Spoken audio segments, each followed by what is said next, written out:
গল্পের শুরুতে আমরা দুইটা বাচ্চাকে দেখতে পাই যারা অনেক আনন্দ করে খেলাধুলা করছিল।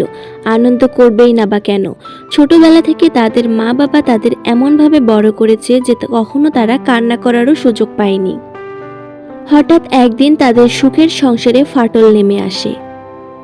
মার্কিনে বসবাসকারী দুই দম্পতির দুই মেয়ে, লুই এবং জেসিয়া, তারা হঠাৎ করেই আলাদা হয়ে যায়। দিন যায়, বছর যায়, আস্তে আস্তে তারা বড় হয়ে যায়।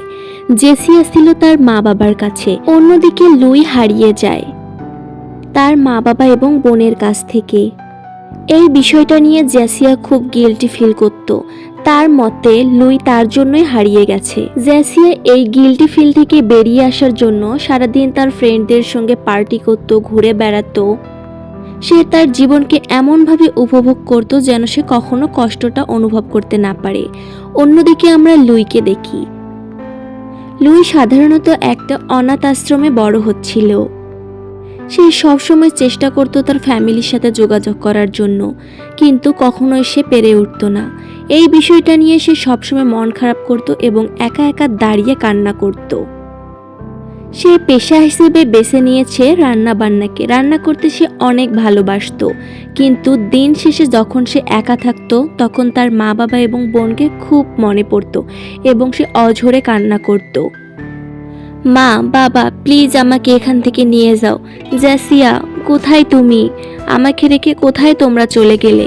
এসব বলে বলে সে অনেক কান্না করত এবং ইমাজিন করত যদি তার বোন তার সঙ্গে থাকতো তারা কতই না সুখে থাকতো।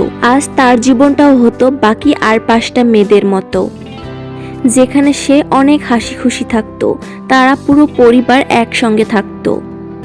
কিন্তু ভাগ্যের কি নির্মম পরিহাস। অন্যদিকে জেসিয়াকে দেখানো হয় যে মূলত তার বাবার সঙ্গে রাগারাগি করছিল। তার মতে তার বাবার খামখেয়ালির জন্য তারা দুই বোন আজ আলাদা। হঠাৎ একদিন জেসিয়া দেখতে পায় তার বোনের মতো একটা মেয়ে, তাকে বাসা নিয়ে আসে। তার মা কিন্তু ঠিকই লুইকে চিনতে পায়। এই দৃশ্য দেখে জেসিয়া এবং লুই তো মহা খুশি। অবশেষে তারা সবাই একসঙ্গে থাকতে পাবে। লুই অনেক বছর পর তার মাকে কাছে পেয়ে হাউমাউ করে কান্না শুরু করে দেয়। তার মা তাকে বোঝায়, লুই কান্না করো না, এখন তো আমরা সবাই একসঙ্গেই থাকবো। এই দেখে লুই কিছুটা শান্ত হয়। তো ভিউয়ার্স, কেমন লাগলো আমার আজকের গল্পটা?